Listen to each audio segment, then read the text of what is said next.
to the Never Seen It podcast, the only podcast called Never Seen It that's worth listening to. With us tonight, Mr. Daily Dares, a.k.a. Filipino Grigio, a.k.a. Alex Callego is here with us tonight. And then there's Miss Lisa Counterman, a.k.a. Red Feather Girl on Instagram. Lisa, return special guest host. Welcome back, Lisa. Glad to have you on the show tonight. And special guest tonight.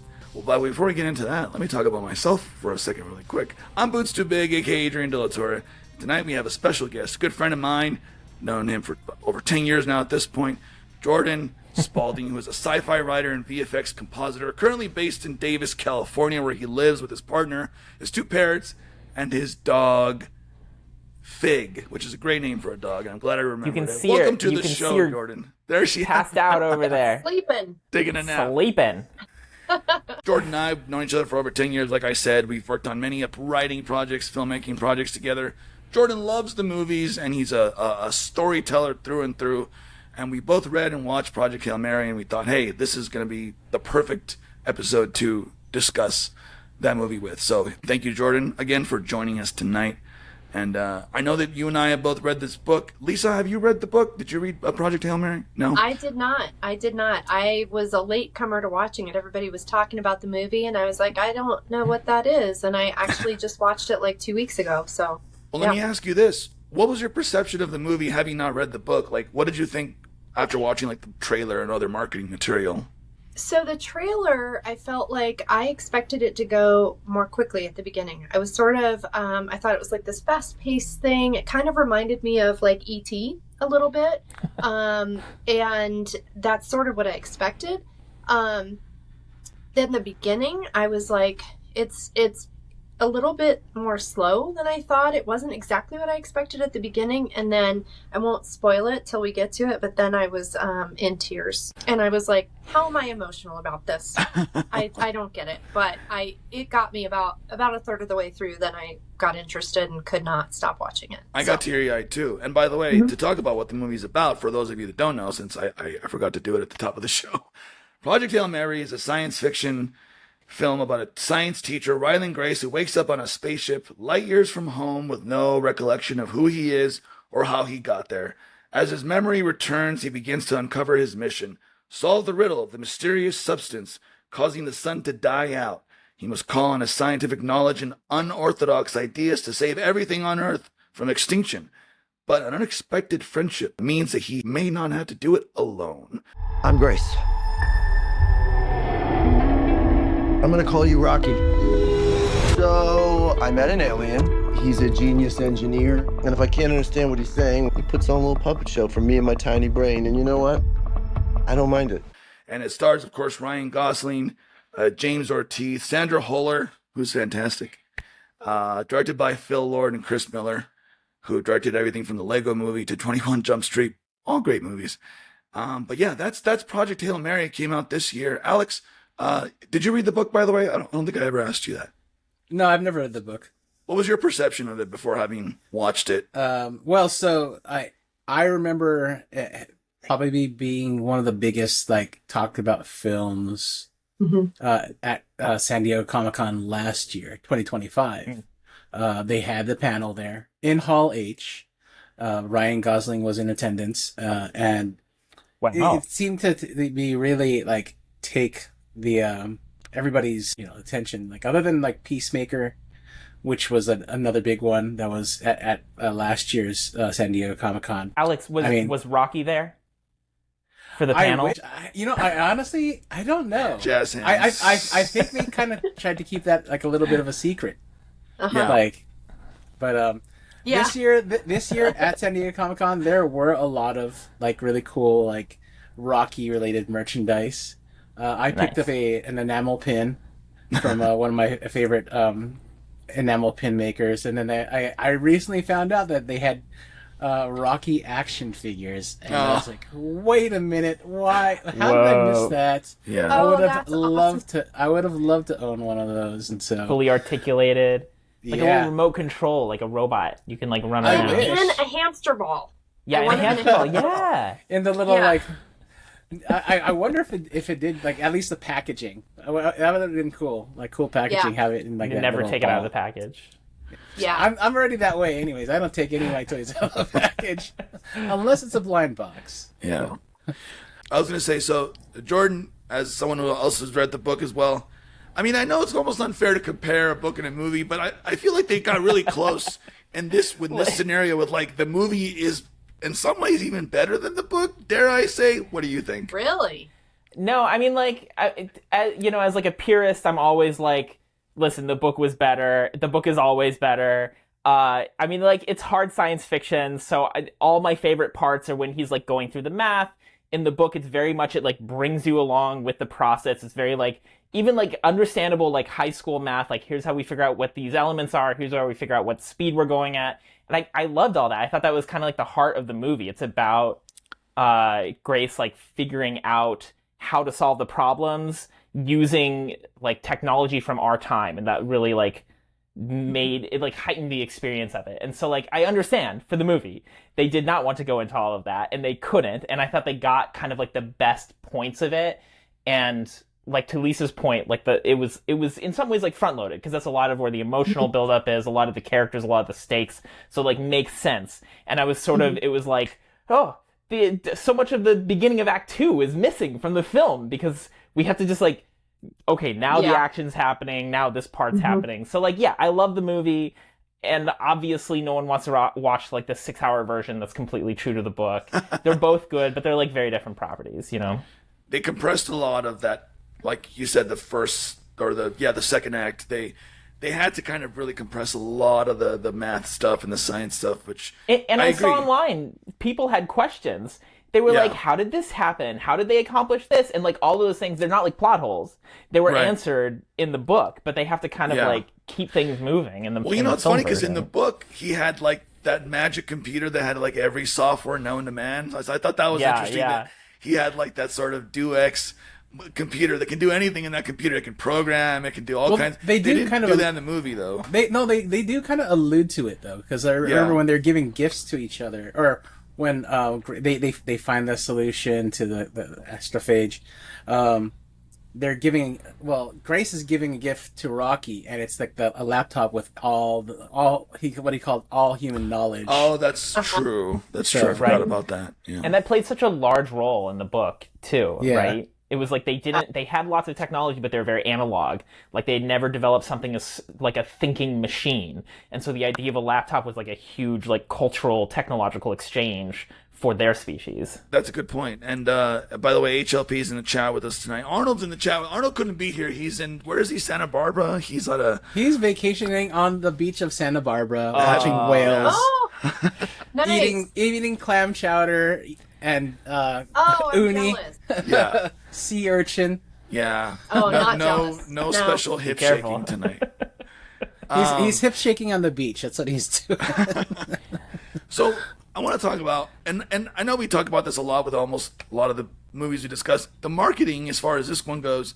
Where do we stand on the discourse about, is it a spoiler that they had Rocky in the trailer? Lisa, I want to start with you as someone who hasn't read the book. Did you think that was a spoiler in your mind? What do you think about that? No, and I'm glad that they did. A couple of reasons. Because since it was a little slow in the beginning, I'm glad that I knew that was coming. Because I was like, had they, and I'm a math teacher, so had they put all math in the beginning, like it sounds like they had in the book, I might have stayed interested, but I have the feeling that 90% of everybody else would have turned it off and been like, I'm not in school. This is not what I want.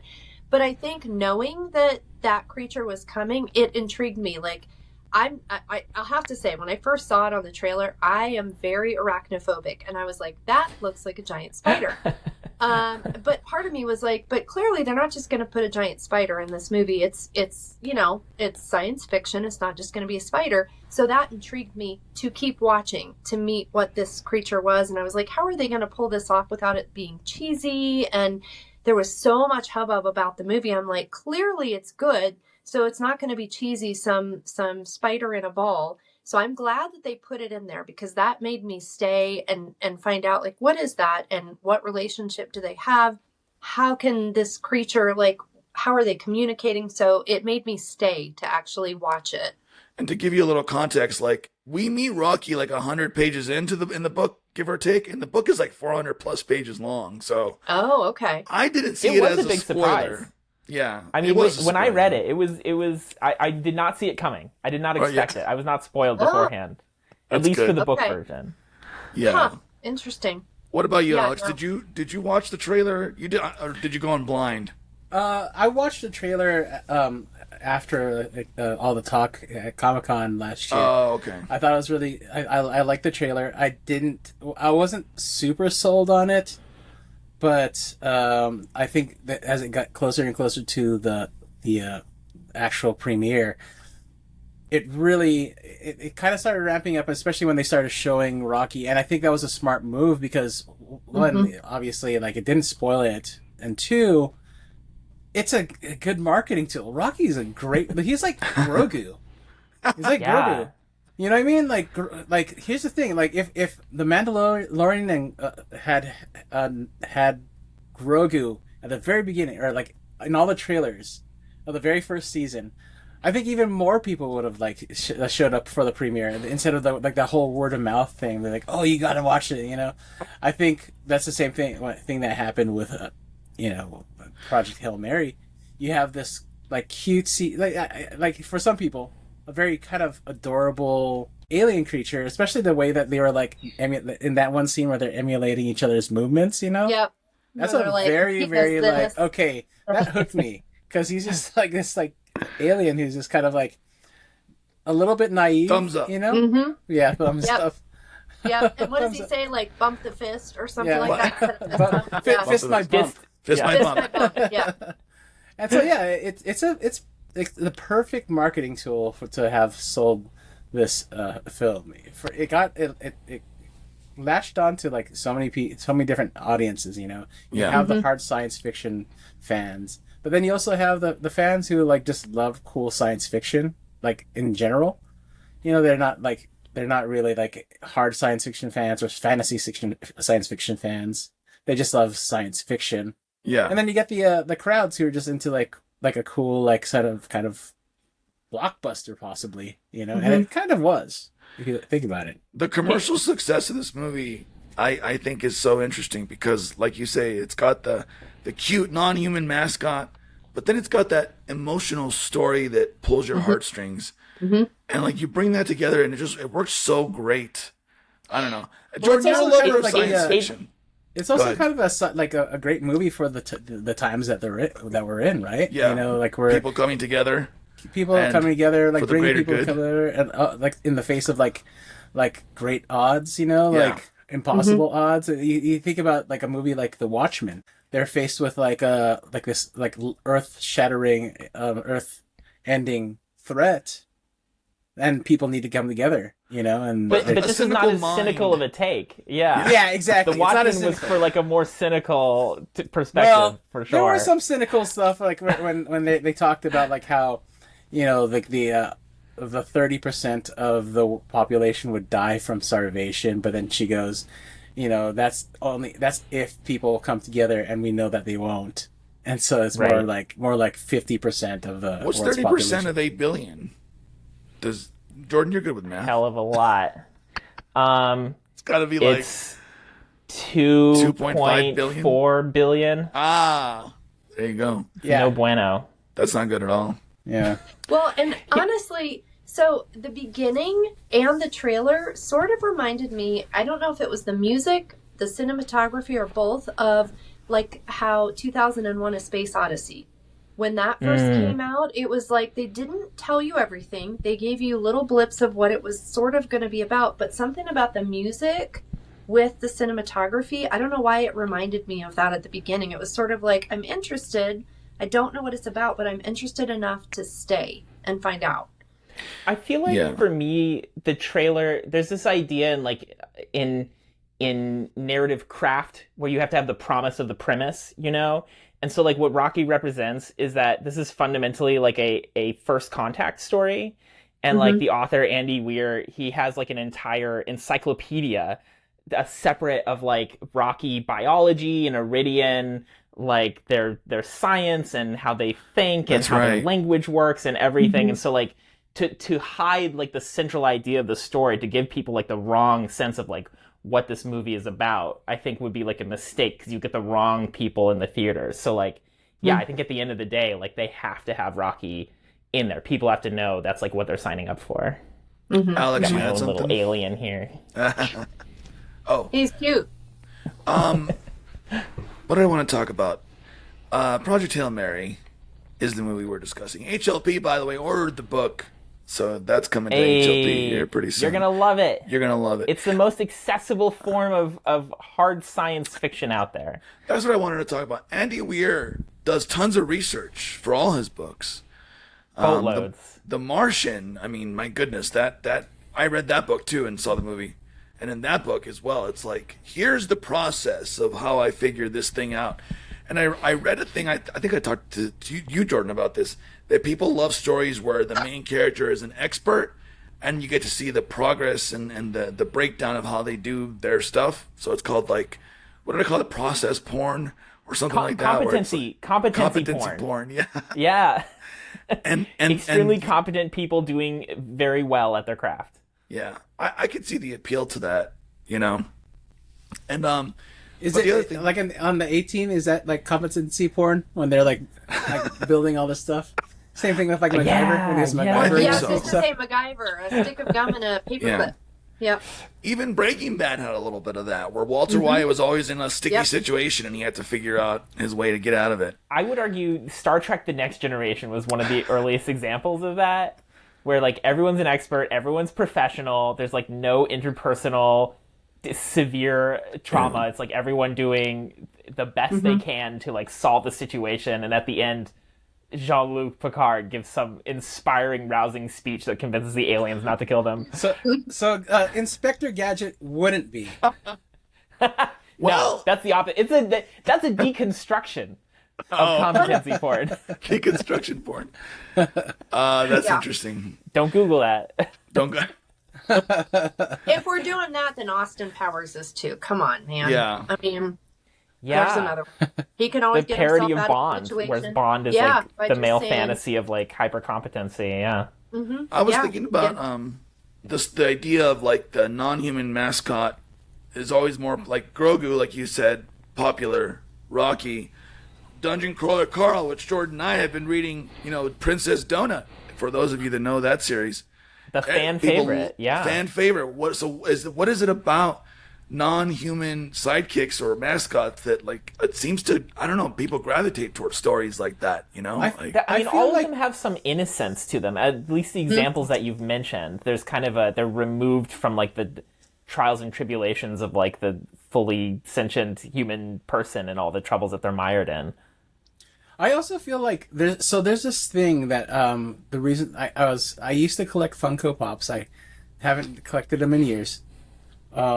But there was this study that kind of like talked about how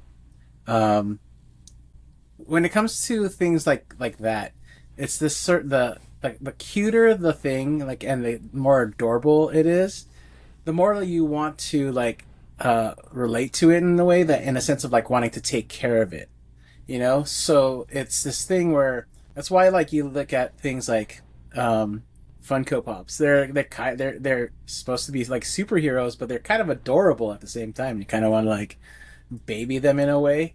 And the same thing with like, you know, like as simple as like a baby doll, you know, like a baby doll that's like that kids carry around, or teddy bears, you know, like it's that sort of human nature to like want to care for something.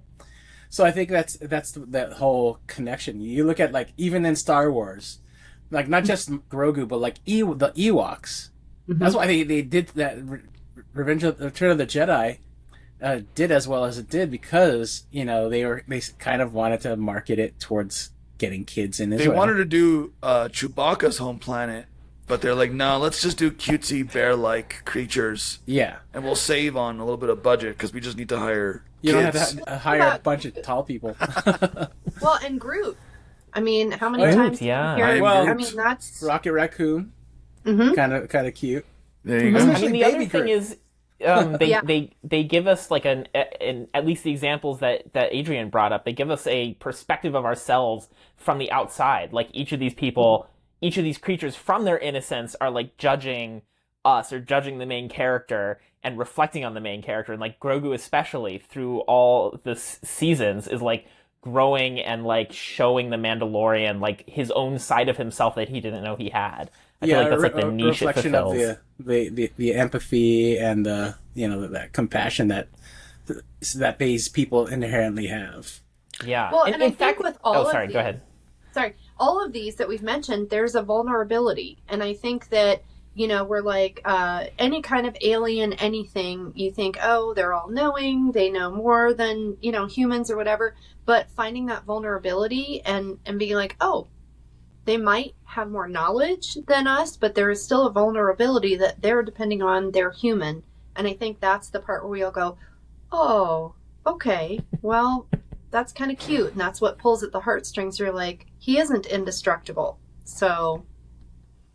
Actually, Lisa, to your point, in the Hail Mary book, there's a long section about them learning each other's language, right? And like figuring out the translation system and whatever. It's obviously way more thorough, way more detailed for this like first contact learning the language. And like, I feel like it reflects a large part of that. Like, I heard this amazing hot take online where they were like, the story of Rocky and Grace learning about each other is like the reverse typical alien story, where like Grace is the one who has these like miraculous powers that he can see the stars, that he can like survive in these impossible conditions, that he can go out on an EVA suit, and like Rocky can't do any of those things.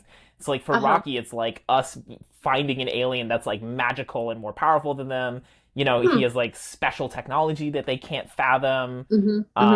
And so yeah, I don't know. It's like his vulnerability is almost like the audience perspective to like see humans as the alien. That's awesome. I'll have to go back and read the book now, because the language piece was really, I enjoyed that probably the most. Watching them, talk about like, or discover how to communicate with each other. And I just, every single time, it doesn't matter how many times I heard it in the movie, the way he inverted some of the typical language phrases, I kept going like, oh my God, that's cute. That's cute. And I thought, I was so upset by that too, because it was, they did great. It was fun and it was cute. But I was like, movies like Arrival did such a good job of like exploring like the real, like the mystery of a truly alien language and how you can bridge that. And I felt like Andy Weir did such a good job at that. And I was like excited for that scene, for that part of it. And I wanted them to do more of that. I would have taken an extra half hour of the film to get more of the language part. I was like waiting such an for essential core of it, I was waiting for that. They solved the language thing in like a flash. It's like a montage. It's quick. It's so quick. I was like, wait a minute. Where's all the cool science behind? But it's fine. I think it's cool though that they kind of Easter egged it all throughout the film. Even at the very beginning when he was in the class teaching the how different sound waves have different sound forms. When he was teaching them and then you kind of like then you get to them like learning each other's languages and things like that. But then you get to the end and he goes onto Rocky's ship, and you realize like everything is controlled by sound waves. Like the whole ship is just kind of like like he was touching the different strings and plucking them, and it was like controlling the ship. Oh, and then, that's and then right. also when he says goodbye, they don't like wave or anything. They have that like those markings on their arm, and it like kind of like as if it was like a I don't know if the name of it is a vibraphone, but it's like a rhythm sort of instrument. Because he doesn't have eyes. That's right. Yeah. So everything's like all like sound wave and like a bat. A sonar. Yep. Sonar. That's right. And in the book they explain more in detail about Rocky's physiology, don't they, Jordan? Like they talk more about his physiology is because of the way the atmosphere on his planet, and like that's why they don't have eyes, because eyes wouldn't evolve on the planet that he's from. And they touch a little bit on that. Something. Yeah, like he doesn't need a face, and they're like radially oriented, and it makes sense. I mean, like you see in the film, I believe you see that their planet is like dark and cloudy and whatever, except for the dome that they put Grace in. Yeah. Spoilers. Yeah. Right. But they also show I you don't know. Rocky's POV, and it's kind of like a weird Yeah. LiDAR, black and white, blobbish looking. It was thing. like the what was it, that the was Dark cool. Knight or whatever. When Yeah. he And that's breaks not in the everyone's book, by the privacy. way. I don't think they ever tell us in the book how Rocky sees, right? They only... I think they do. I think they do talk about the sonar method and the Okay. fidelity, because they talk about him building the device to translate like a tactile surface version of the monitors that Grace has installed, so he can feel like what's happening, or like see through the sonar what's happening outside So of the this is ship. kind of the interesting thing too. It's like I this whole discussion so far is the perfect example of why, that I don't really see like books being better than the film, or films being better than the book. It's all just a different perspective, because there's certain things that you can't put in context in a film, and vice versa. Like a prime example is this. It's like when you read Spider-Man, there's a lot of internal dialogue, but you can't really put that in film. You could have a voiceover, but that comes off like way different than like in inner monologue. Inner monologue is way different than a narration. It's not just a narration, so I can't imagine Tom Holland, and I felt my spidey sense tingling. Like, I can't imagine that at all in those movies. he's doing the audiobook version of Spider-Man. Yeah. That's him. Yeah. Well, and the strength of film is the spectacle, right? Like, it was so much cooler. I feel like they don't even describe what the Hail Mary looks like the actual, like, shape of the ship. They describe, like, the functions of it A Rocky in ship? the book. But of, like, what the Hail Mary kind of looks like. And I don't know if this was, like, a reimagining that they did for the film, or if there's, like, a brief description somewhere in the novel, but it was very cool. I thought it was a very cool ship. It was very cool to look at, and, like, Rocky's ship, of course, is, like, impressive and terrifying somehow, and like you don't get that spectacle. That's the one thing that I'm like, the movie was like so cool to see it live, executed well, you know.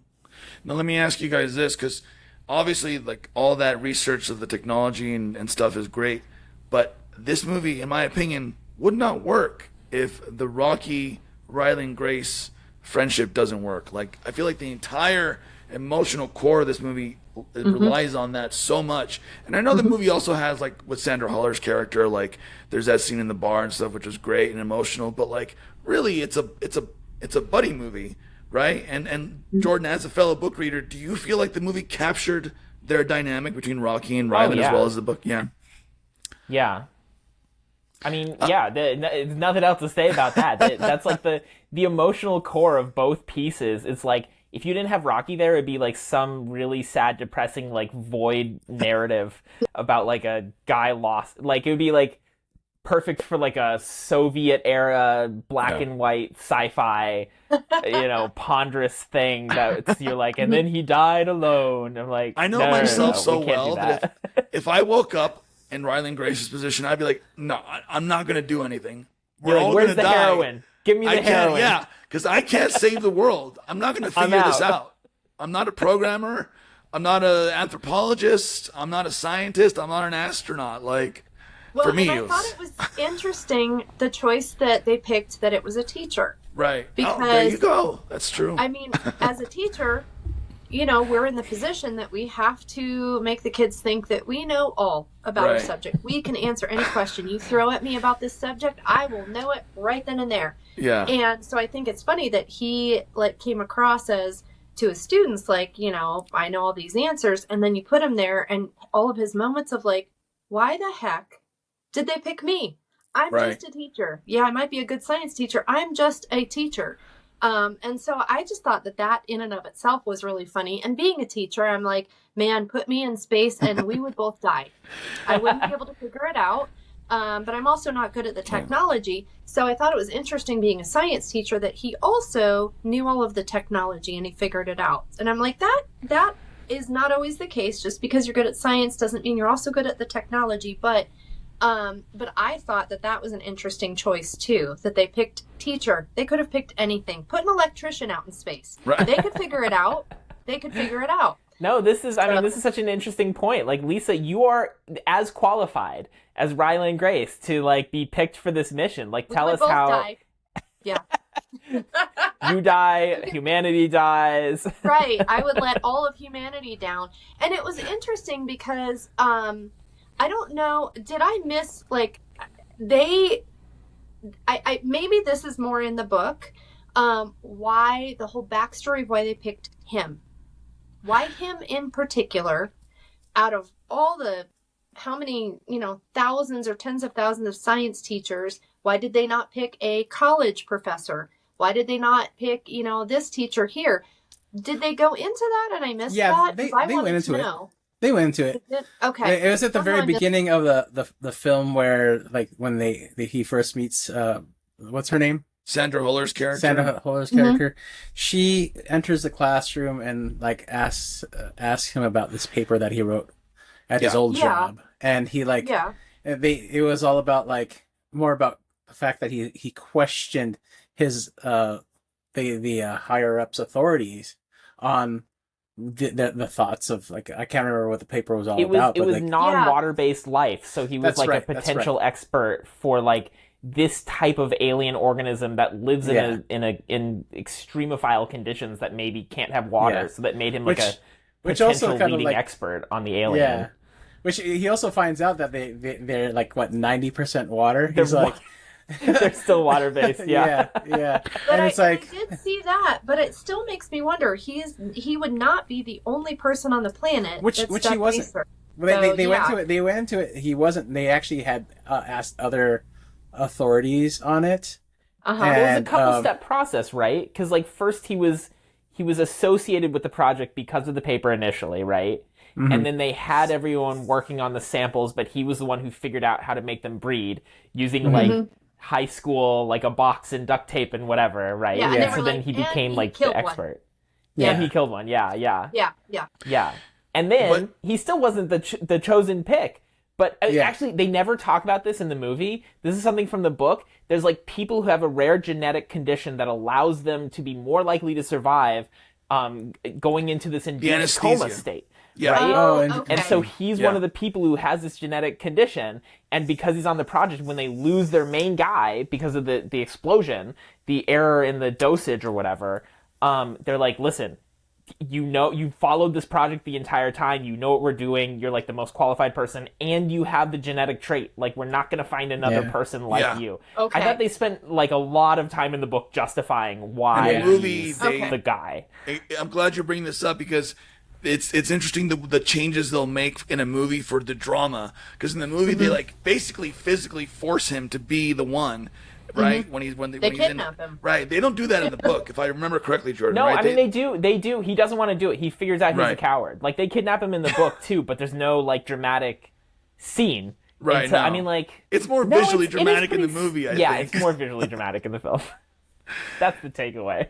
And I think they could have stood to, like, have more of that exposition about the genetic thing that he has. I don't think they touched on that in the movie at all, did they? I don't think they did, if I don't remember correctly. I mean, like, this is another benefit of having the film, right? They visually show it, the people waking up from something with the giant arm bot above them, and whatever. Yeah. So you have the idea that, like, they were under some sort of sleep state, but obviously Andy Weir wanted to be practical. So it's not cryo. There's no sort of, like, suspended animation or anything. They're literally just an induced medical coma, which is, I worry about people who only saw the film, where it's like, well, the other two people died, but, like, why is that? And it's because it's, like, a probability thing of, like, a long-term, like, 7 years induced coma or whatever. Well, if you could think about it, too, it's if they had put in that context, right? You're getting into a prequel realm of, like, Star Wars. You know what I mean? Like, in Star Wars, they explain why people become Jedi. Like, midi-chlorians. The midi-chlorians, right? And it's, like, kind of like that kind of nerdy thing that we love, but, like, the wider audience, the broader mainstream audience isn't going to care much about, you know? It's like, who cares? Like, they're Jedis, you know? But at the same time, it's, like, it's interesting to, like, have it explained to like us. It's like, oh, cool, they have like this thing that's preternaturally in like certain people, and I think that's just kind of a cool detail. But at the end of the day, you are trying to sell it visually, right? So, Yeah. And visually, I'm glad you even say that word, because visually it's such a beautiful movie.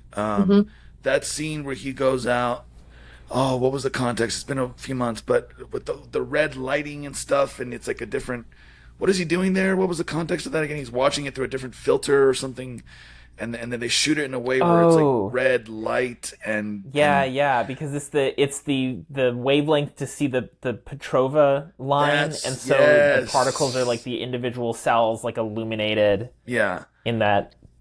And I never imagined that in the book. When they go into that dome, that area where he's like showing Rocky, like here's Earth's sky, here's the water, that had me bawling. When he's sharing that, because I thought that visually too. At first, the way they filmed it was interesting because it wasn't just dead on. It was like almost like a Vertigo thing where they would show the top of the dome and then they would show down here. They didn't just do a boring dead on shot, but how they filmed that was amazing, and that was a really cool thing. He brought it back several times too. It wasn't just one scene of that. So that reminded me of Sunshine. Do you remember like the habitat they had in Sunshine so they don't go stir crazy? That wasn't in the book, right? That video room with the screens. I don't remember that. Being in the book. I don't remember that in the book. Like, feel free to correct us in the chat. But but that was beautiful. That like the whole film was shot in like such a not sci-fi way. It was almost like a ponderous like character piece kind of thing, especially the like before he leaves, like the long walking bundled in a coat, like foggy overcast skies, like long shots and things. It felt like a different kind of film almost. It was like beautiful in some of its slowness. Sci-fi is interesting that way. I feel like a lot of the big sci-fi movies, it's either like flat but bright lighting, or like something super dark and dramatic. You think about Alien versus 2001, right? 2001 is like it's got a lot of bright light. Alien is dark and grungy. This movie is colorful. It's not flat. It's colorful. There's high contrast. It's not grungy at all. I don't know. I just love the cinematography. I always talk about the cinematography. Yeah, the green planet. The green planet. And I couldn't have imagined it that well in my mind when I read the book. So. Yeah. It also didn't have the hyperactivity of like the Abrams Star Trek reboots though either, right? Yeah. Like that, I like that visual style. I know a lot of people hated that. I like that visual style, but boy was that, I'm glad they didn't do that here. No like excess lens flare, every shot's moving, whatever. Or the Spielberg Vaseline on the lens and every light is blooming. Yeah, no, they didn't do that here. But yeah, visually it's a beautiful film. The Rocky character was mostly practical. I believe that they built a puppet that, for certain shots, that they could actually animate in person. And I think they just CG'd the ball thing over him, I believe is what they did, based on behind the scenes. Yeah, sometimes I think I saw something behind the scenes where parts of the ball are practical and sometimes it's not there. So I think it might have been a shot-to-shot kind of thing. But yeah, I definitely saw like the guy with the sticks behind him and the full whatever, the one green spandex. Lisa, what's that called in acting? Oh, the green screen stuff? The full green screen like bodysuit thing for like the operator guy. Yeah, I can't remember what it's called, but where they're trying to blend in with the background and you're like, but I still see you. Yeah. Like, don't look at me. Look at your hand and I see your head in that green spandex, stocking. So, but I mean, I have to say, I was looking for that. I hate to admit, I was looking for that. I was looking to see the fakeness in Rocky and be like, okay, that's a cute claymation something. And I liked it.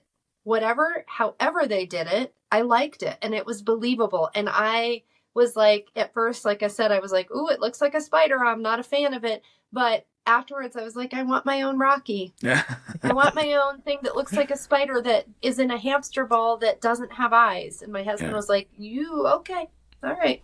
No, and also, another realistic thing they did, and I think, Jordan, you'll appreciate this, is that like ships in real life would be more like skyscrapers and not like, sea ships, because it makes sense to build like a skyscraper because the way gravity works against the gravity's versus Thrust the ship's gravity, engine. specifically. Thrust gravity. Right. It's if you're using that versus the spinning. But yeah, this is a super interesting conversation. Yeah. There's two versions of this ship, and like when I'm writing sci-fi, you have to think about these things constantly. Yeah. If you don't want to do like artificial gravity, right? And so like when you have thrust coming out one end, you want a stacked orientation. So like if the ship is like this way, then you have to have the floors perpendicular. Yeah, the skyscraper orientation. Because then you're using thrust. If you have 1g of thrust, then you get normal gravity when you're inside the ship, right? Yeah. But then when you're stopped. And the book goes so much more in detail into this. You have to have a spinning pendulum. So like one end extends out and then it spins around the shared point in the axis. And then you're using centripetal gravity. And so you can spin it and you can get like half a G or up to 1G. and that was specifically so they could use all the advanced scientific equipment for his analysis. Because it was better to operate something like an electron microscope under normal Earth gravity than try to develop a new type of electron microscope that could work in 0G, right? Not just about like muscle atrophy, but also just like the tools that he's working with. Semi-unrelated, but in the Star Trek shows that you watch throughout the years, do they ever explain the artificial gravity, or they just gloss over it every time? This is the funniest thing. Not only do they never explain artificial gravity, but the ship could be almost completely destroyed, like life support failing, every other system failing, but boy, does that artificial gravity still work. Everyone's still, nailed to the floor. The one system that never fails. Down. Come on.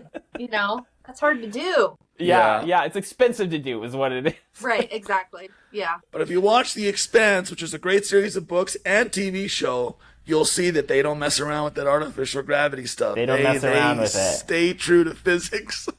Even when the budget constraints start to show themselves, at least they have mag boots, Yeah. And they're walking around. Yeah. That's awesome. We never get to discuss sci-fi on this show, so I'm glad we get to discuss it now. To you, Jordan. Arnold would just be off like twiddling his hips every 30 minutes, and he'd be like, trying to get into it. I know. Yeah. He can perform centripetal force for us. That's true. Yeah. Exactly.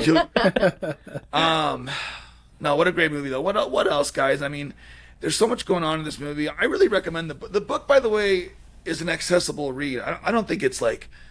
Andy Weir doesn't write complex prose. He may do a lot of research about a scientific concept that's like kind of niche, but like the writing is accessible, I think. He right? walks you through the process. He's the only. They used to call this engineers fiction, right? Which is almost like a derogatory term for like hard sci-fi, where like the science plays a crucial role in the plot, and where like the science has to be rigorous and true to the real world. With very little wiggle room, right? And so, like, this is, like, the most accessible hard sci-fi, I think, that exists today, to Andy Weir's credit. And, like, if you watch this movie, and at any point you were like, that's bunk, this doesn't make sense, I was confused at this point, or, like, how did that work? Go read the book, because it has all the answers for you. There's, like, 0 plot holes in the book. The most cynical thing I read after I read the book was... There's no way all the world governments would get together to do all that and try to like that's the most fiction-y part of this science fiction is that the world would come together, for the greater good. And I was like, you know what? Considering the circumstances, yes, actually I could see that. This is the only big sci-fi movie that came out this year, by the way, right? I feel like we don't get that many big studio sci-fi films anymore. Jordan, I think you wanted to touch on this. We were talking about, are we in a golden era? Are we approaching a golden era? I hope so. This is honestly, like, in the world of literature and for, like, science fiction and for someone who's, like, in the query trenches right now for like, sci-fi novels and manuscripts, like, sci-fi is so down in the dumps. Like, very few people are reading it. Very few people are stocking it in bookstores. And, like, so, like, this grand spectacle, I really hope, reopens the golden age of good science fiction. And not just, like, monster thriller stuff, like, with, like, a science fiction sheen on it, but, like, real...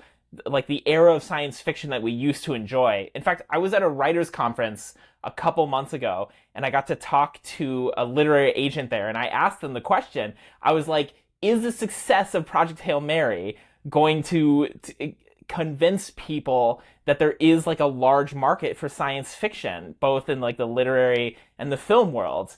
And they were like, Probably in the film world. I don't know about in like the world of books. Not necessarily. So, I mean, we'll see. But, I mean, like this plus like Dune, the Dune trilogy, I guess now, the third one coming out.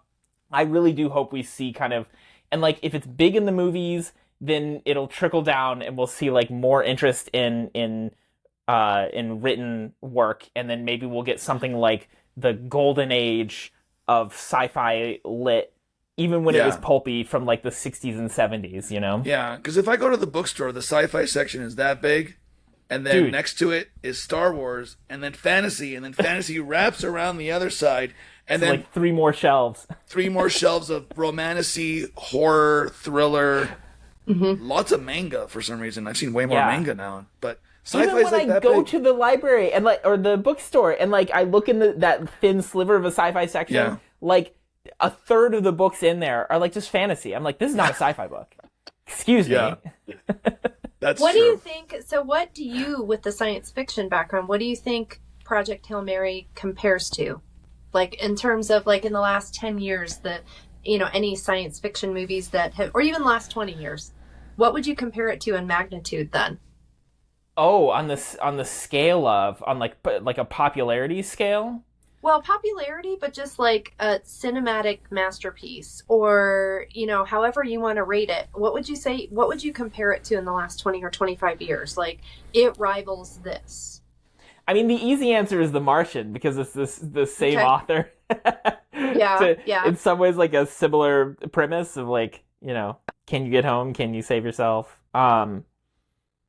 But on the scale of, I mean, like, I don't know actually if the box office reflects, the fact that I watched it more than once, or if like the small niche of like super fans kept it afloat and fed it as, I know it was a success. I know it didn't flop. Yeah. And I don't know, maybe Boot's too big. Our researcher can like figure out the box office value of it. But I mean, I feel like it was, I don't know if it's hard because there's a lot of properties kind of like Marvel adjacent, or like more like science fantasy or like Guardians of the Galaxy or whatever that are like big, but they're like part of a tentpole. And this one's very much standalone. Like even for the author, this is like a completely standalone universe that he wrote for that like does not have a sequel in it at all, that like made it all the way. And like the popularity for something that's like a standalone property that doesn't have any sort of existing IP around it is like really hard to achieve, I think. So it's like kind of a standout. I would say it's kind of a standout. I don't know if anyone else can think of examples of things that are like comparable. I mean, to this, HLP says Sunshine, but that was more of a horror. Well, it turned into a horror. Is that in the last 10 years? I think that came out early 2010s. 2017 or it's something like 2010 sometime. I'm trying One to of my remember favorites. what Sunshine was that the one that where he was like a kid Superman who was evil? No, it's a Danny Boyle film. The sun is also dying in that one. The sun is dying, and it's like a last-ditch effort of the Icarus II sent to restart the sun with a bunch of fissile material. Yeah. And it follows the crew as like every possible thing goes wrong. Yeah. People are picked off one by one. It turns There's like into a a horror villain movie. there from the Lost Icarus I, the first failed mission, and the mystery of that. But it's very like you said, it's very horror. It's very like dark. It's like, again, like an against all odds, do whatever it takes to save your species and like your life is forfeit or whatever. But it is not optimistic or positive or like hopeful in the way, except for like maybe like the right before the credits, it gets a little hopeful. But also it wasn't that successful. I feel like Sunshine was completely buried. My recollection is it kind of flopped when it came out. Like most people I talk to about it, I'm like, this is one of my favorite films. And they're like, I've never heard of it. How do you feel it relates to, because one thing that when I was watching it, even though it had additional crew in it, The Abyss. Do you guys remember The Abyss? Where I do remember was The that Abyss. Otherworldly, like, there's creatures, some of them see it. And it was interesting because I felt like there were some parallels there, at least at the very end. I would say there's a traditional type of sci-fi that follows that genre, that format, and like Alien did this too, where it's very much like, here we are, we're in a space where everything's going wrong, and it's survival kind of in the cloistered, isolated conditions of one ship or one base or one station or whatever, and like either it's picking everyone off one by one until like the last survivor. It follows very much like the horror structure, and I feel like through the 80s, 90s, early 2000s, 2010s, there was a lot of sci-fis, and like Life was another one, I think it was called, that followed that kind of like formula. Yeah, that was also a cosmic horror. Yes, yeah, cosmic horror is what's the one with Sam Neill in it? Event Horizon follows that, and I feel like Project Hail Mary is completely not that. It's almost like a buddy cop, you know, stop the bad guy. It's refreshing, yeah. I will always take a pick off everyone until one person remains sci-fi, but like I liked this. This was different. This was a genre I've not seen, a format I've not seen, at least in this style. I think that's an interesting thing, though. It's a lot of like these genre films, per se. Everything kind of seems to be blending together, and there's no like real purity in like the genres anymore. Like even horror, you look at like a film like Backrooms. That's a horror film, but it's also kind of like, you know, psychological thriller and things like that. And then you look at Obsession, and it's kind of this sort of like horror comedy kind of thing going, and our friend director Patrick had mentioned that this like horror is going to be this huge thing right now going in this year, but it's going to be a lot of mixed genres. It's never going to be this pure sort of thing, and I think that's the same thing with sci-fi, and it's gotten to that point now, and like you even see that with superhero films. You know, they'll take a superhero film and then they'll drop it into like a political espionage thing, or like it's a sci-fi thing. You know, it's never really this pure thing, and I think that's important to note that that's what kind of happens when you are trying to progress any sort of thing. You know, in order to create new audience or bring people in from different audiences, you kind of have to like hook them in with something that they're accustomed to. And I'll just speak from the perspective of literary agents. There's very much like everyone on their manuscript wish list has like genre fusions, like break convention of genre, give us this genre meets this genre. Like everyone's looking for that in the pipeline, and then those books are getting written, and then Hollywood deals are picking it up, and then they're getting this like weird genre fusion on their end as well. This is why I want to see tour directors like Wes Anderson do a sci-fi horror or something completely outside of their wheelhouse, right? And this is why I want to see Spielberg sci-fi horror. Spielberg needs to do a small budget family drama or something. You know what I mean? A rom-com. A rom-com. Exactly. And I don't know, like Tarantino should do a sci-fi. Can you imagine a sci-fi movie written by Tarantino with the way he writes dialogue and shit in space? Yeah, so let's like mix and match not just genres but tour directors as well, and even writers like Aaron Sorkin. Fuck it, write a horror movie. Write a sci-fi horror movie. Aaron Sorkin. Lots of walk and talks, but you know. It's funny you were talking about. I won't digress too much, but the week that you guys discussed Obsession, I did watch it, and I was discussing this with someone how it wasn't just horror. Talk about the mixed genre. It was really a deep dive into a lot of mental health issues too. And we were talking about how like it's this weird, there's a lot of these like horror / mental health things that are out now. And so that you were talking about the mixed genre, that was pretty, first of all, that was terrifying. I had nightmares for many nights. But that was also a mixed genre with a lot of mental health things, and a lot of communities are talking about, oh my gosh, think about the mental health aspects of that. And I was like, that's interesting, because a lot of people will just take it as just pure horror. Yeah. But this, I agree. It's like feel good family, it's science fiction, but I think everybody can relate to it. You take kids to go see it and they're going to, as long as they're old enough to be able to maintain attention, they're going to see and focus on Rocky and that story. And other people will see it and focus on the science side of it. Is it true to what it should be? And then other people will go for the more of the tech part of it. So I think Lisa, it's something that appeals. As a teacher, you I think we've touched on this before. You sort of have your finger on the pulse of the vibe with the current generation of kids and stuff. Do you think that this movie is good for the current cultural climate we're in?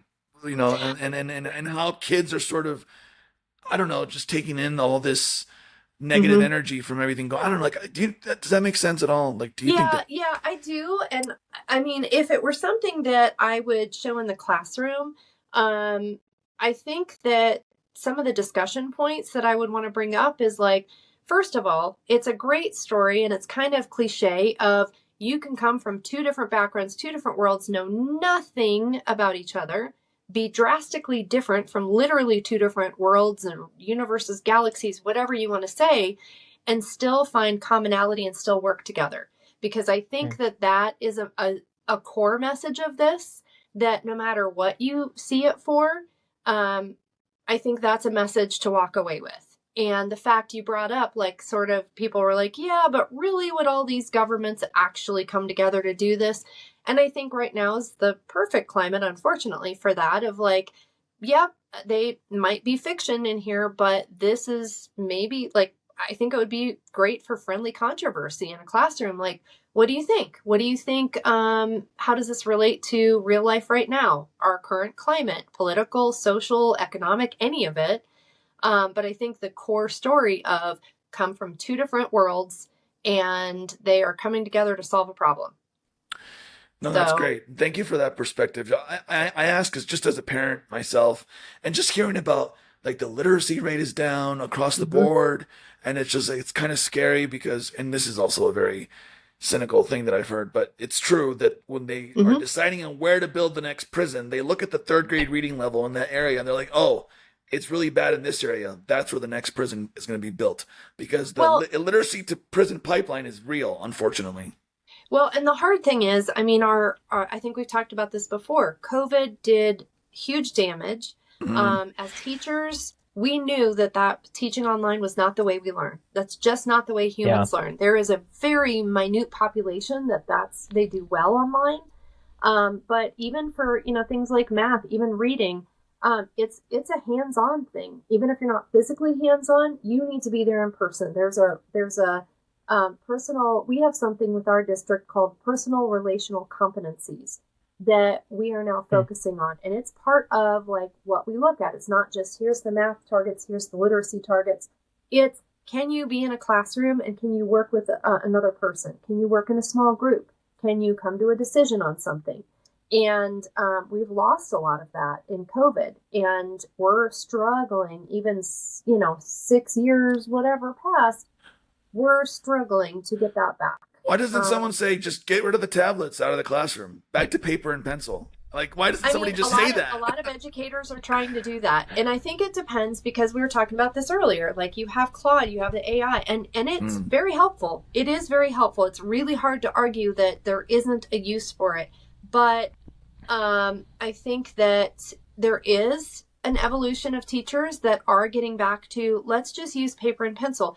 I mean, my district and others are here is the math curriculum. It's a book, and it now has a paired workbook with it, which is kind of crazy because a lot of them are what's a workbook?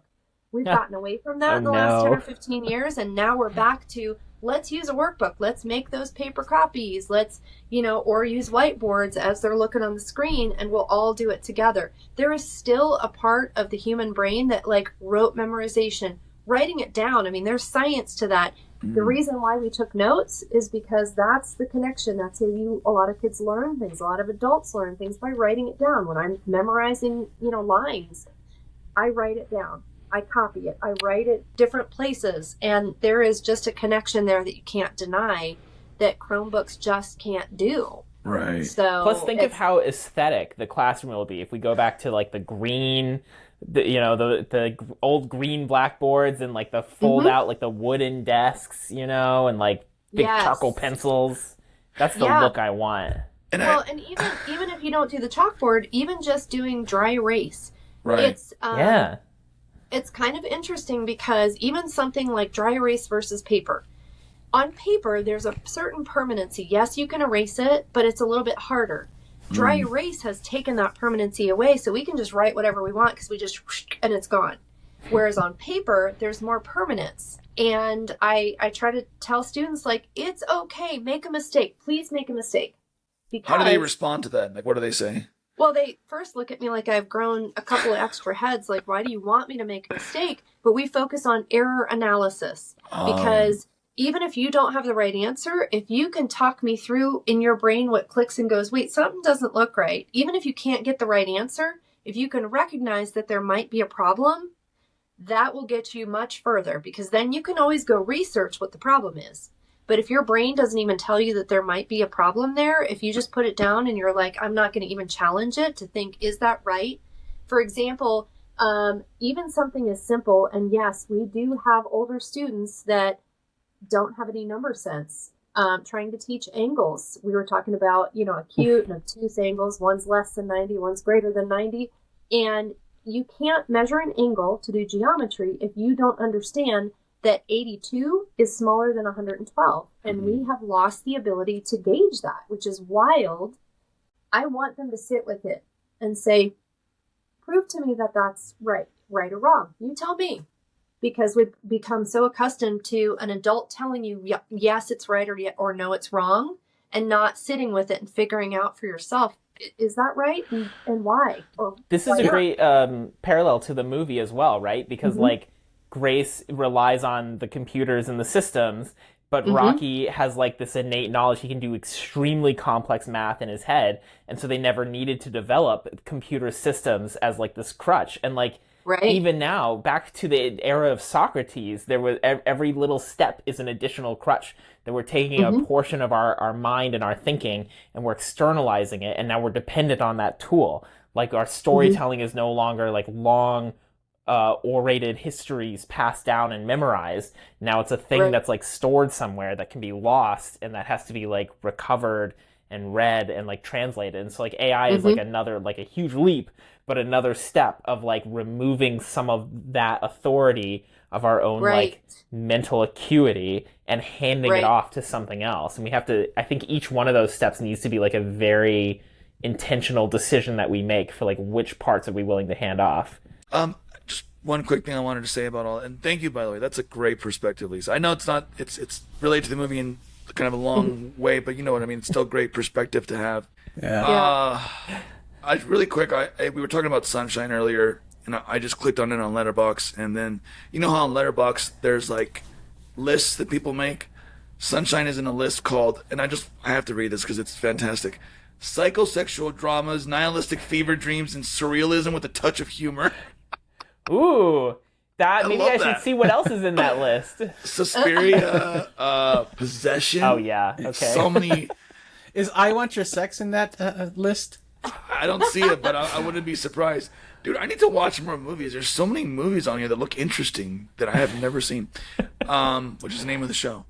But yeah, all right. Well, you know, we talked about a lot of stuff. I want to hear more about really quick before we start to wrap her up about Project Hail Mary. Jordan, any last takeaways about this movie that you wanted to touch on before we start to wrap it up? What do you think? You know, to prepare for coming onto this podcast, I listened to a certain song on repeat many times. You can join me if you know the lyrics. You know, it's just stop your crying, it's a sign of the times. I know that song.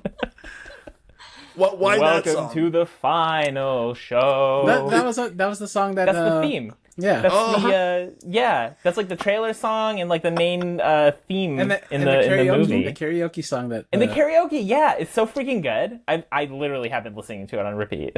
And you don't even have that in the book. You know what I mean? So yeah, exactly. Yeah, that was made up. Sometimes you'll see early writers putting like lyrics and like, you know, songs in their manuscript. Let me ask you this. Okay. What did the movie do better than the book, in your opinion, Jordan? I mean, obviously the spectacle, the visuals.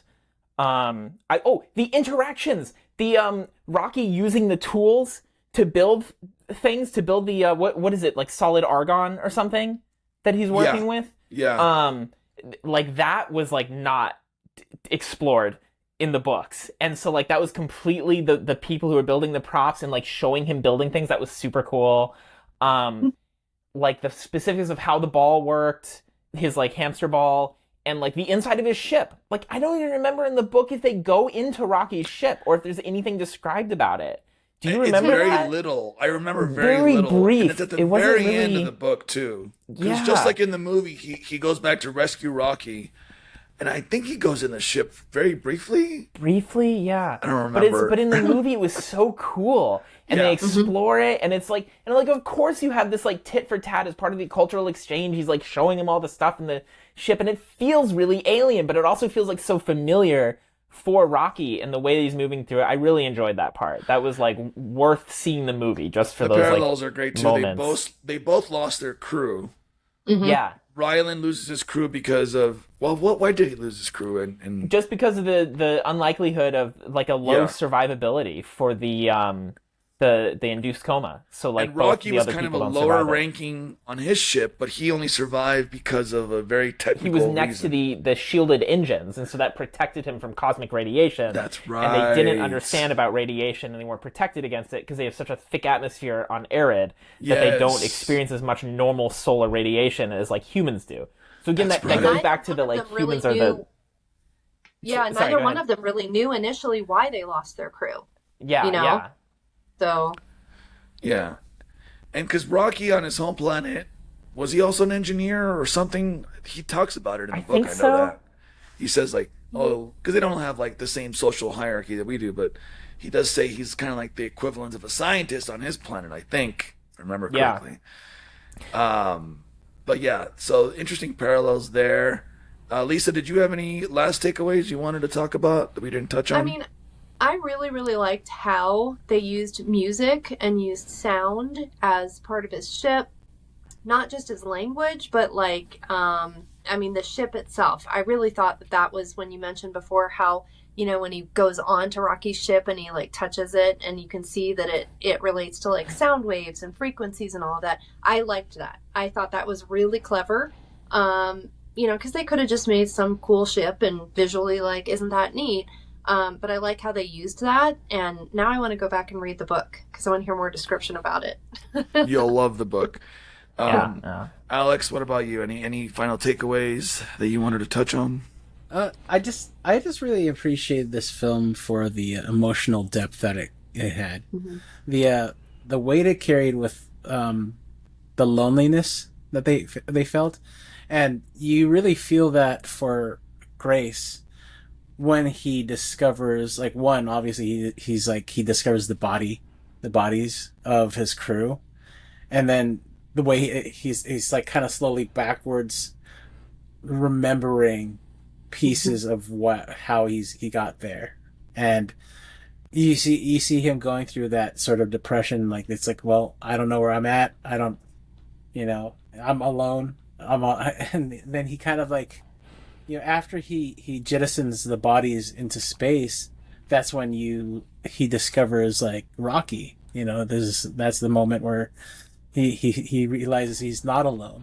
He doesn't understand what they're trying to get at first, but you see this kind of almost playful nature between the two of them. Even when he's like trying to get away from the ship, you see him stop, and they're like right next to it. And, like, that was so well done. You see that Project Hail Mary go, and then the Rocky ship gets close. That was so well done. And it's just so great, and it brings a lot of levity to the film, where you like, it felt so heavy for so long, and up to that moment, because it's just like you're getting hit after hit after hit, and it just makes you feel bad for Grace, and it's like, what's gonna happen? But then he finds connection almost instantly, in a way, like that they both feel alone. And it's interesting to show like how they convey the loneliness that Rocky is feeling, he doesn't, the emotions aren't a thing, like in a sense that like categorize how humans categorize it. So the interesting part of like them as they're learning each other's language, they're understanding what emotion is about, and like how to connect with each other. Like when they go to hug, that one scene, like at the very at the end, he's like, it's kind of that beautiful thing, like they you want to be able to like touch the people you care about, and they're doing their best to do so. I like how they connect. There's that really funny part where he's like hiding and he's talking to himself. Oh yeah. And he's like, "What are you saying over there?" And I thought that was great. That had me rolling on the floor. Rocky can hear you. Yeah. And I like how like they made it a point to show that Rocky still is learning the language and how to convey a question versus a statement. Yeah. He's like, Rocky is wondering, question? Question? Yep. Yeah. So many good moments like that. And then I want to say I gave it a 4.5 out of 5 nice. on Letterboxd. So. My only takeaways, I love the tension that the tension with the scenes where they're scooping up the astrophage from that one planet, the gas planet or whatever, and they have to like not be there too long. Timeba, because otherwise they'll get sucked into the gravity well of that planet. So tense in the movie, really tense in the book, but in the movie, my goodness, that was a nail-biting scene. I couldn't have imagined a better way to do it than how they did it in the movie. It's funny that you bring that up, the tenseness of that scene. It reminded me of when I was watching Obsession, and I watched both of these movies in the theaters, and I know it like my body language, when I'm watching a really tense scene, I tend when I'm in the movie theaters, I tend to just kind of like feel my body just kind of like come close to, and I got that same feeling both in Obsession and in that scene when they're like trying to like scoop up the Talphage or whatever. It was so well made. Talmiba. It was so well made. I just think they really nailed it, man. Like they really nailed. If this was a standalone movie, if there was no book that it was based on, I still think it would be thrilling. I still think it would have that same level of thrill that you got, and then just the humor. But the book keeps the Hollywood people honest. It doesn't let them go off in like wild ways that like filmmakers sometimes want to. My hot take is that some writers will write having the Hollywood mindset a little bit, because they know, hey, maybe there's a chance this will become a movie. So listen, Andy Weir, every movie or every book he's written has been optioned, including Artemis, that we'll like never see made. But no. All of them have been options. So like I feel like at this point he knows. He's like, yeah, this one's gonna be a movie, whatever I'm writing. All right. Well, I think there's a lot there we discussed. Should we do? What do you think, Jordan? Should we do what's the one thing you would change? I think that's a good one, a good standing question. One, yeah. Yeah. We'll Not start that with I have you. an answer for you, but let's try. Don't start with me. Do me last. All right, Alex. Is there anything that you would change? What would I change? Yeah, anything at all. It could be the silliest thing. I can't really think of anything, to be quite honest. I think it's given my score that I have for it, 4.5 out of 5. It's a near perfect. I don't want to say perfect, but it's like it's a fun film. It's a very interesting take on sci-fi. I don't know, maybe a little bit more seriousness of it, because there were certain scenes that kind of felt a little too MCU-ish with the comedy. The only thing I would change in Project Hail Mary, more of Sandra Huller, and I'll tell you why. Because in the book, her character is every other chapter is kind of her character with Ryland Grace, but like there's chapters where she like goes before district courts and like says, "Hey, you don't sue me. I'm trying to save the world here, so I don't really care about your legal whatever stuff. Like we're literally trying to save the world right now." And she's like such a boss in the book, and they don't do that in the movie, and it's like. It would have been nice because Sandra Huller is such a good actress, And she just like, I don't know, she has a gravitas on everything she's in. Like, she's going to be in the new Digger movie with Tom Cruise. I don't know if you guys have watched the trailer for this movie. But in that movie, the world is also kind of ending. So it's like, that's 2 movies in the same year that Sandra Huller's in where the world is ending. And she has to, like, somehow be involved. So give me more Sandra Huller, because her scenes in the book were great. Jordan, you could probably attest to this as well. I completely agree. Yeah, she's like such a badass. And there's like this entire series on Instagram where they like play sections of the audiobook when she's being like a badass. And they have like crudely hand-drawn comics of her, like whatever she's doing, and like the most sort of absurd interpretation. It's excellent. Yeah, I live for it. Did that give you enough time to think about what you would change?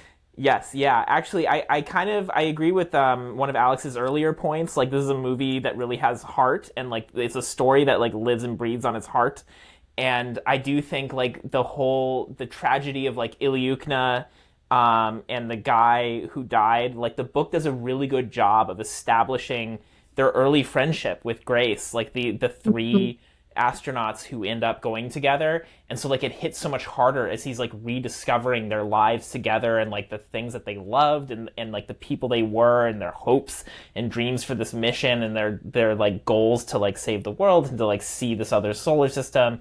And like in the movie, like you see them as like dead bodies and as like background extras, and that's it. And like it works, I guess, but it's like not the thing I would have cut. Like that connection, that relationship, and like the pain of the loss from his like only fellow humans. He's the only human out here in the Tau system. I think it would have hit harder if they developed Ilyukna and the guy, I can't remember his name.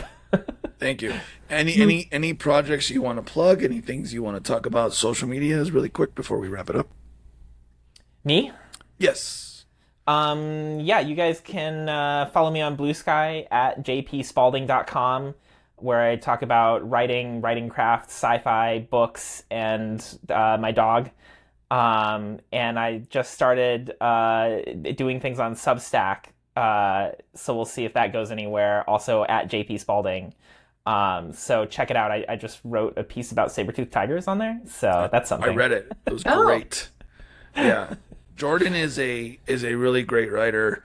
And he wrote a book. I helped, but Jordan wrote it together. We worked on this called 10,000 Years at Osiris Station. No, 10,000 Years aboard Osiris Station. Osiris Station. Great sci-fi, yes. It's a sci-fi short novel, and it's so good. It's so fun. It's retro sci-fi. So it's like 1950s aesthetic. Do you want to talk about that a little bit, or do you want to plug anything else?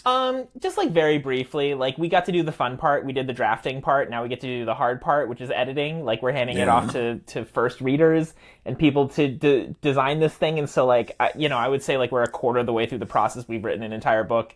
Then we have to clean it up and edit it. Then we have to query it and try to see if there's like a market for it. So it was a fun process, and I'm glad you were there to sort of be like the curator and keeper of the aesthetic, of the style, of like a lot of the things that I like don't necessarily think about when I'm doing the writing. So yeah, it was a fun process. I would definitely collaborate again, and I'm looking forward to the next one. But yeah, I don't know. Like this was such an inspiration. Like Project Hail Mary was no joke like a comp that I would cite for like 2 of the manuscripts that I was working on, because I was like, yeah, this is an inspiration. Like anything I can do that's like Project Hail Mary is a success. So yeah, I've been connected to this property for a long time. I've taken so much inspiration from this film, and it's great stuff. So we can't wait for all that to eventually come out and people can read it and stuff. We wrote a speaking of horror, we wrote a zombie cruise horror screenplay together.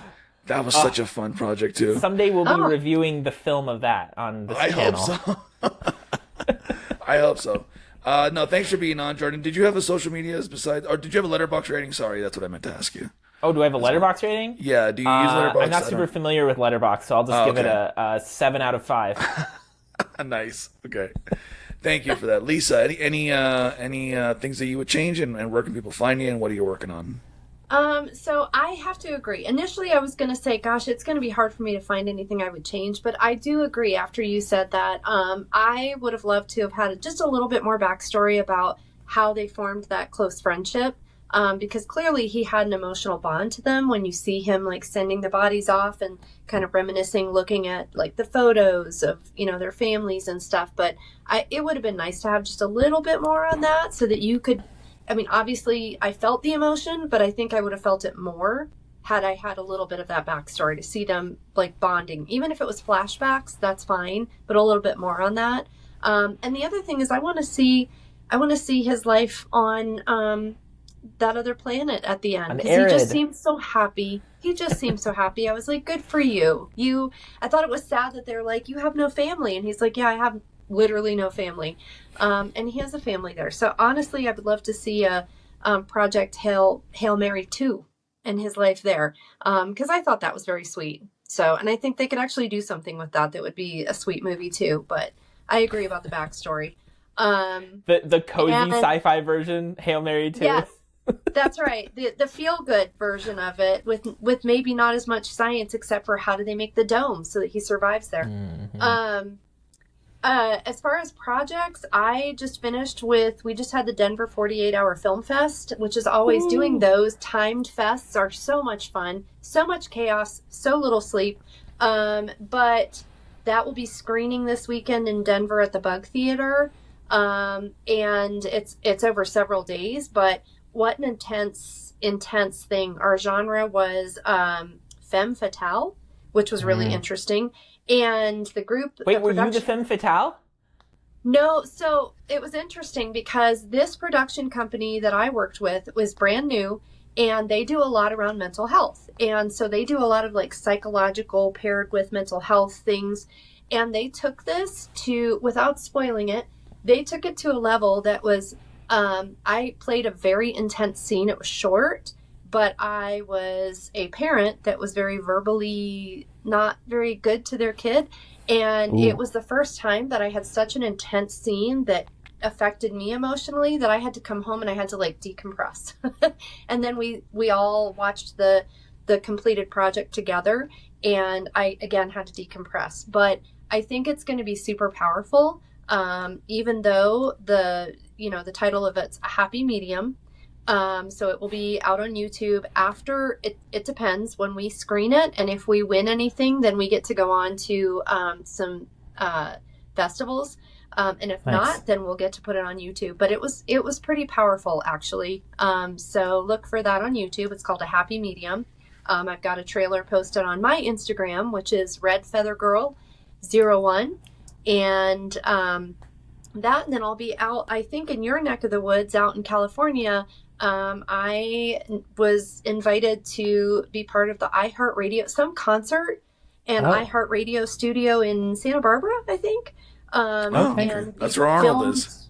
Yeah. So I don't know what this is about. This was my first booking through the agency that I signed with in Utah. So kind of fun. Congratulations. I actually have a friend who works for iHeartRadio out here in San Diego. Yeah, so. Somebody named Yuli. I think she's a brand new performer, maybe. I don't see a lot of her, but I was like, hey. I've heard that name before. Yeah. Wow. It should be fun. So, on my first, actually my second trip ever to California. So. Oh, there you go. Yeah. Well, thank you for that, Lisa. And by the way, HLP says that he would have more dancing because he likes the dance choreography. More dancing, yeah. Thank Good you, dance numbers. Just this, when he does that. And then earlier we were talking about sci-fi and Wes Anderson directing sci-fi. He did mention Asteroid City, but that's not really. I mean, that's. It was close. That's close. One of my favorite Wes Andersons, honestly, is Asteroid City. I thought that was a really strong, the most Wes Anderson film. Yeah, perhaps. Exactly. I need to watch that again. I started watching it and I kind of fell asleep. So. Yeah, did you get to the Jeff Goldblum part? Like, come on, that's I think I was just film. I think I was just tired. That's all. Yeah. And I didn't get back to it. I was like, I need to go to bed. I have work tomorrow. Well, thank you guys for all that. The only last things I have to say, I loved it. I think Ryan Gosling he's a charm machine. Like the charisma that comes off this guy is so, I don't know. It's going to be studied one day, I think. The next Ghost Rider. The next Ghost Rider. Wow. Yeah. Crazy to think that. Yeah. But there he is. He's a good actor. I was looking at his filmography. I was like, he's very choosy with movies that he does because he hasn't done as much as like a lot of his counterparts. But all the ones he's done are like pretty much all good. Even The Notebook, which I don't like The Notebook, but that was a huge hit. Can't deny that. So. They're all pretty iconic. Yeah. Oh, absolutely. The Notebook made Gosling. That's like... Yeah. Yeah, exactly. Like Lars and the Real Girl? Great movie. Need to watch that again. But that was such an interesting movie. Especially in today's world. But we won't get into all that. But yeah. Ryan Gosling's great. Everyone's great. Phil Lord and the directors themselves, Phil Lord and Christopher Miller, you know, they just know how to do comedy and drama so well. So good on them. And I gave it 4.5 stars on Letterboxd. You can find me on Letterboxd. Boots Too Big. Find the show everywhere else. Never Seen a Podcast. We're on YouTube. We're on Blue Sky, Twitter, Threads, Facebook, TikTok, Instagram. Visit our website, neverseenitpodcast.com. Email us, podcast.neverseenit@gmail.com. Leave us a like, leave us a review, leave us a comment. What did you like about Project Hail Mary? Did you read the book? Let us know. We'd love to read your comments on the air. And thanks to Mr. Kyle Mapson of Bird Psycho for the intro and outro music. You can find Kyle on Instagram at selfies_food_and_pets. We didn't have Arnold tonight, so no snooze-o-meter, but thanks to Mr. HLP for the snooze-o-meter music. And that's pretty much it. Any final thoughts from anybody before we wrap up? Can I sing us out? Sure. Go ahead. We got to away. We got to away. We got to away. Hold on. Okay, we're just under copyright strike, so that's good. Perfect. Okay.